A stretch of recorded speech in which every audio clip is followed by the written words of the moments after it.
Welcome to this explainer. Okay, today we're mapping out a clear, structured roadmap for leveling up those Python skills. We're going to look at how you can transition from someone who just knows the basic syntax into a developer who builds complete, functional applications. This journey is all about learning by doing, and I am absolutely thrilled to guide you through this skill tree.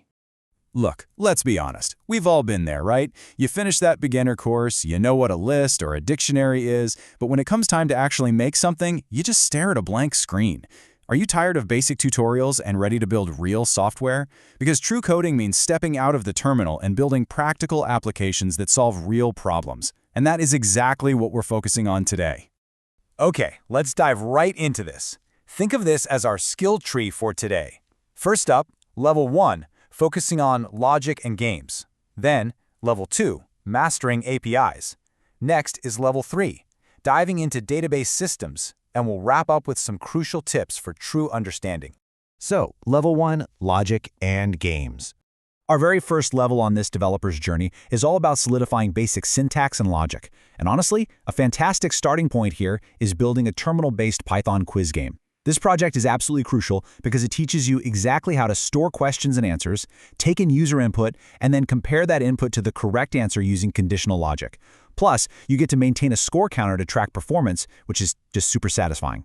But, to take that logic and truly visualize it, we then build Snake. We use Python's built-in turtle graphics library to set up this awesome 700 by 700 pixel turquoise grid. You program the arrow keys to map directly to directional logic, up, down, left, right.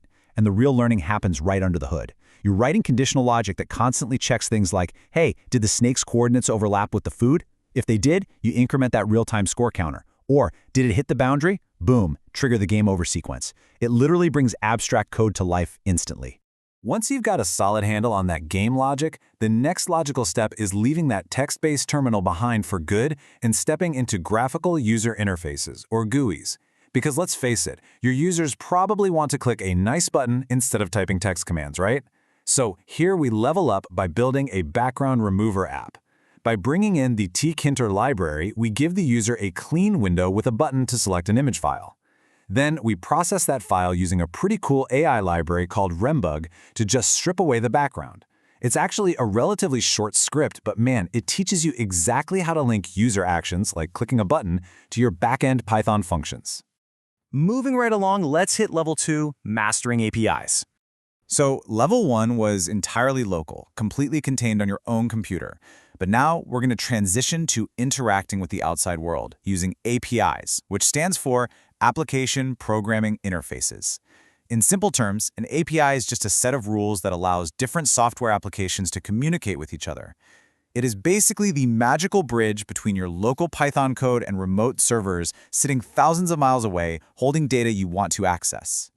And this brilliantly illustrates the whole concept. Think of it like a restaurant. You, the customer, are your Python program. You want some data. The kitchen is the remote server actually holding that data.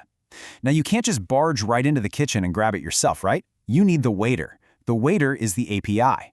The API takes your specific order, carries it to the kitchen, and safely brings the prepared food, your data, right back to your table. Let's look at exactly how we use this in a practical project, a weather app. First off, you sign up for a service like Open Weather Map to get an API key. Think of this as your VIP pass to talk to the waiter. Then, your Python script takes a user's input, like London or Oman, and passes that city name right through the API request.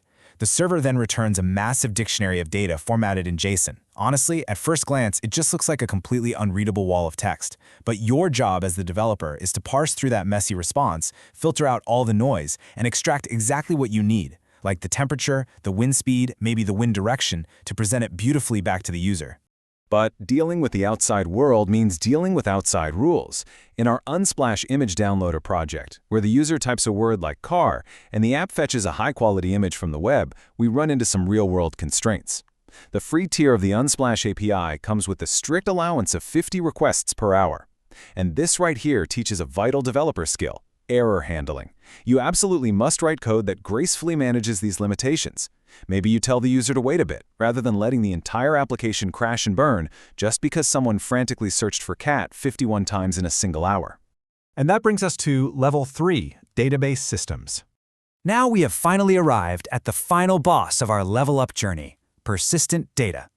Up to this point, whenever you closed your program, any data you had was just lost to the void, gone.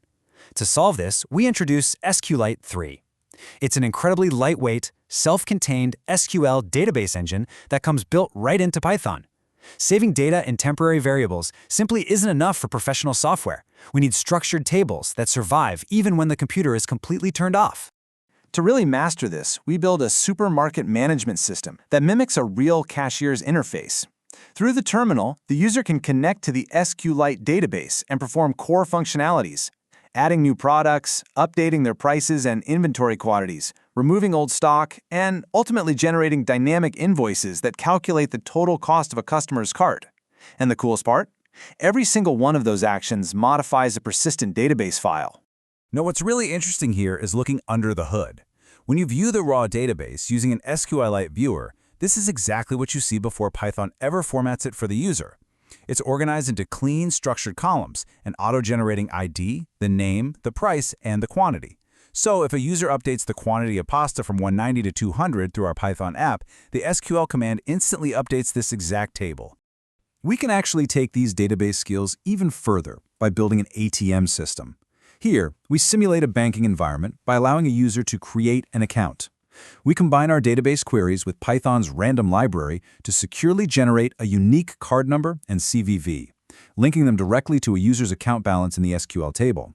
When the user tries to withdraw money, the system must check the database to ensure the card exists, verify the password matches, and confirm there are sufficient funds before updating the new balance. And why does this matter? Because this exact underlying logic is what powers the actual digital banking interfaces you and I use every single day.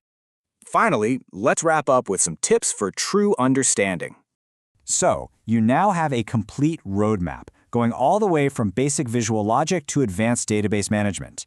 But before we finish up this explainer, we really need to talk about the mindset required to actually succeed on this journey. So the crucial point is captured perfectly in this quote from the source material. Do not pass any line of code without understanding exactly what it does. It is incredibly tempting to just copy and paste from tutorials just to see a program run, isn't it? We've all done it. But if you do that, you're just a typist, not a developer. If an error pops up, don't just ask for the answer. Read the error, understand why it happened, and figure out the mechanics of the solution. The projects we explored today, the quiz game, the snake game, the weather app, the supermarket database, these are really just templates. To truly learn, you must break them, fix them, and extend them. Will you add a graphical interface to the supermarket app? How about a 7-day forecast to the weather app? So I'll leave you with this. What unique features will you build to make these projects entirely your own?